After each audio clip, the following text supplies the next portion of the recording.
Roll Tide and welcome back to Crimson Drive, driven by NASCAR. Roger Hoover, pleased to be joined by Alabama outfielder Sam Christiansen here at the LLH Healthcare Advantage Center in our podcast studio. And Sam, Roll Tide, it's good to see you. I know we haven't seen you quite on the field yet as you're coming back from your injury, but how are you enjoying your first year in Tuscaloosa? I'm loving it. I really can't complain. I really just got everything I was hoping for when I left Oklahoma last year, so it's just been nothing but great. Yeah, we're really fortunate to have you here, part of the Crimson Tide. And let's talk about first the elephant in the room, unfortunately, the injury that you had, because you had a pretty good fall for the Crimson Tide. But then what happened leading up to the season? Yeah, so it was about 2 weeks before the season started, and we were playing our first inter-squad game. And we were doing batting practice, and I was in the outfield. It was kind of raining a little bit, and I was running in for a fly ball and started to slow down. And I was chopping my feet, and I, slipped backwards. And my foot kind of got stuck in the ground, so I tried to fall sideways and then just fractured my leg and then messed up some ligaments in my ankle, so they had to go in and I had surgery on it. So it's been fine. I'm about 3 weeks out from being about, I think, good to go. So we'll see. That's good. Yeah, we're looking forward to you being back and healthy for the Crimson Tide. I mean, that's a really tough injury to go through, especially like you mentioned, the ligaments getting mixed up, broken bones. I mean, how tough of a moment was that for you? Who really helped pull you out of those tough feelings? Yeah, the first moment it happened, it was right in front of Braun. So he was just he turned around and ran right over to me, and he was just like, I'm here. And I'm like, yeah, I couldn't really speak. Yeah, the only words I got out were to Braun. And I was like, I just broke my leg. And so in that moment, he was you're good. He carried me over to the training room with our trainer, and the coaches came in and started talking to me. And I think at the first moment, it was pretty tough because I knew I had broke my leg. So when I was on the training table, it was tough. And the coaches were all in there giving me hugs and stuff, just making sure I was okay and that we'll get through it and I'll be back. And so it was super refreshing. And I went to the doctors. They told me I broke my leg, and then MRI came back, told me I messed up some ligaments and that I had to get surgery. So I think leading up to the surgery was kind of tough because I felt like I wasn't healing, nothing, you know what I mean? So once I had surgery, the coaches, every person on my team sent me a text, just sending prayers and saying you'll get through this and all that stuff. And so everyone was super awesome to me. And after I had surgery, my teammates helped me with everything, brought me dinner, lunch, everything. My coaches called me all the time. Stryker has helped me so much, our athletic trainer.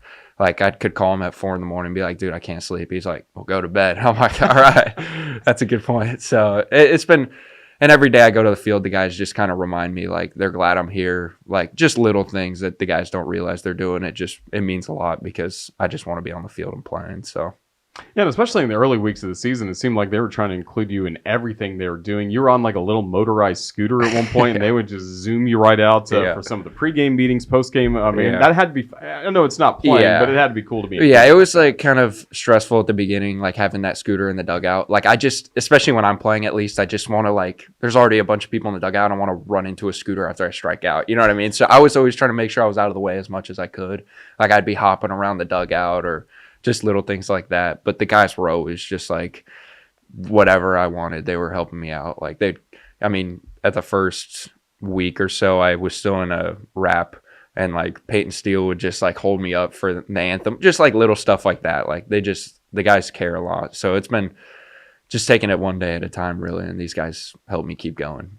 And things like that. Does that show how close this team really is? Yeah, for sure. This team is super close. I think we all care about each other a lot, and we all want to see each other succeed. And on my side of the story, it's the guys just really want me to be a positive influence every single day, even though I'm going through just a crappy thing that happened. Absolutely. So again, that's where we are now as you continue being on the mend and getting closer to being healthy for the Crimson Tide. But let's go back the entire way to the beginning of your baseball journey. Tell us where you're from, first of all. I'm from Mesa, Arizona. Great baseball town. Spring training's always there. And again, baseball culture in Phoenix area is very, very high. Did you grow up always playing, loving the sport? Yeah, well, my dad played, so it was kind of just a step in the door immediately. So he was always trying to force me to be left-handed. And so he was just kind of getting me going the right way. And then just ever since I was little, I've just been playing baseball. So What can you tell us about him and his career? Yeah, my dad played for 11 years. He mainly pitched for the Giants and then played for a few other teams. He was a left-handed reliever. He's from Nebraska, and he went to Iowa Western Community College and then transferred to Cameron. It's a school in Oklahoma, and then he ended up signing with the Pirates, and then he played for quite a bit.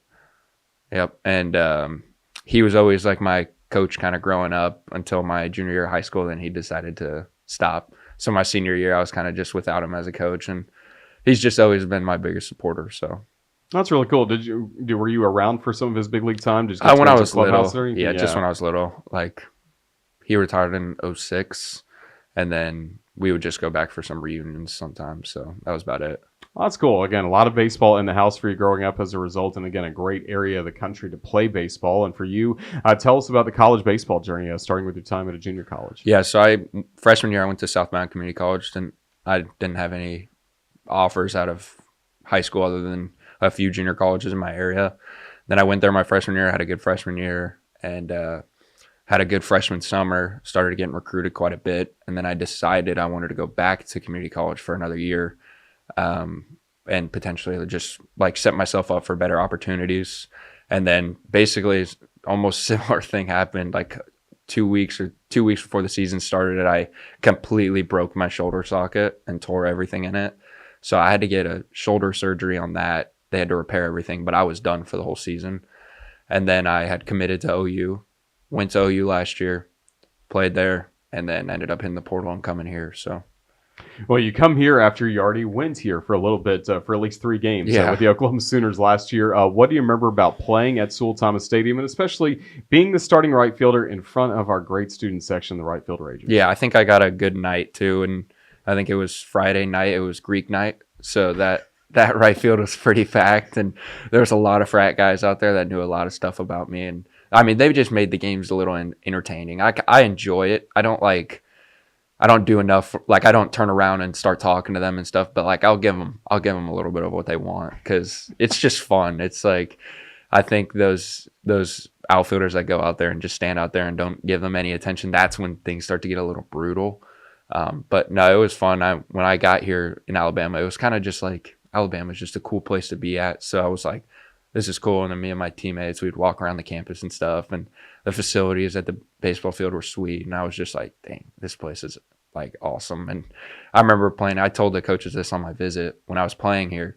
I remember just like sitting in my dugout and then looking over and seeing Rob and Mo and all these coaches just like kind of like firecrackers. Like they were just like as into it as everyone else was. And I was like, that kind of fires me up a little bit. And I remember just like getting to the point last year when I was planning on hitting the portal, I was like, Alabama is where I wanted to go. So I was very fired up when they gave me a call. Yeah, so you make that decision to go in the portal. So again, you had all that already in your mind. Was it pretty much Alabama? Maybe did you look at a few other spots, or were you really thinking here all along? Yeah, I mean, it was here all along. There was a few other schools that I was like interested in, but I remember if Alabama was to offer me, I was going to go. That's great. So you got to see those guys from the opposite dugout. Mm-hmm. What was it like getting to know them and meet them and talk and hear about their vision for you in this program? It was awesome. I think like they seen that I had a few like untapped things in my game, but I also had a lot of glaring positive things in my game, and they thought they could just like develop them a lot more, and that fired me up a lot. Instead of just being like, yeah, just come and play here, they really had a plan for me. And I think the one big thing that stuck out is how good of people they are. And I remember after my visit, I texted one of the players on the team. I was like, is this real? Like, are they actually this cool? And they were like, I promise 100%. Like, I'm not saying this so you can commit. Like, these guys are the best. And since I've been here, it's like these guys are just elite. Like, they really are.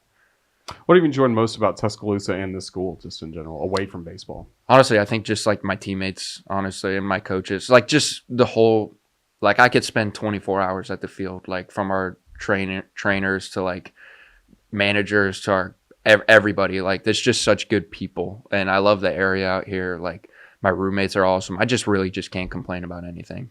That's really good to hear. And it's also good to hear, again, you're getting closer to being healthy and able to impact this team. Just what do you see as this group's potential as we move forward in SEC Yeah, play? I think there's a few, like, I think this team is very good. I think we're very good. And I think a lot of Alabama fans have complained how the Crimson Tide hasn't been able to finish ever in the past 3 years or so. And I think that these guys are slowly starting to get into themselves. And I just think that the more we get to know each other, it's a lot of new guys. It's a lot of guys first time playing in the SEC. And I'm not just sitting here making excuses. I just really think that this team is going to just continue to get better every single game and learn more about themselves and their game. And the coaches are learning more about each player. And as we go along, it's just this team is going to go a long way this year. And I think some pieces are going to start to come back, and I think we'll be very good this year. That has us fired up. Well, Yeah. Sam Christiansen, you're going to be a big part of it over the next few weeks. So we just appreciate your time. All the best in your recovery. Can't wait to see you on the field wearing crimson. Just thank you again. Roll Tide. No doubt. Thank you so much. Roll Tide.